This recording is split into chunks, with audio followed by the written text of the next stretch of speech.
Now to some breaking news with Quantumscape. So the other week, Quantumscape CEO, he came out and said that they may take legal action on short sellers because short sellers came out with a very critical report on Quantumscape, basically saying that they were lying to investors, that they had a bunch of different absurd points that had no truth behind it at all. It was a 188-page report from Scorpion Capital, and they essentially just said that Quantumscape was a pump and dump. It was a scam, pump and dump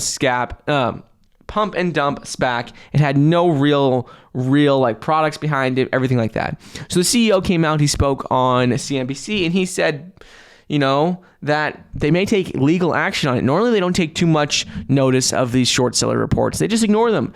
But with this, he says it's causing a lot of fear in investors, and they want to make sure that some of the things that they said people know aren't truth. He said they've always been transparent about what they're doing. He said they've been more transparent than other battery companies out there, and they want investors to know that. So right now, Quantumscape, they say their timeline for a solid-state battery is going to be around 2025. That's when we'll see the first solid-state batteries roll off the production line. It's a little while away, but they already have major investments from Volkswagen. They already have some big partnerships in play for years, a couple years down the road. And they are one of the prominent solid-state battery companies out there. So right now, within the last couple of days, since this short seller report came out, the stock has tanked 28% just in the last 2 weeks. And a lot of this was because of this short seller report. Obviously, a lot of these high growth stocks that don't have a lot of revenues right now, they've taken a massive hit over the last couple of days.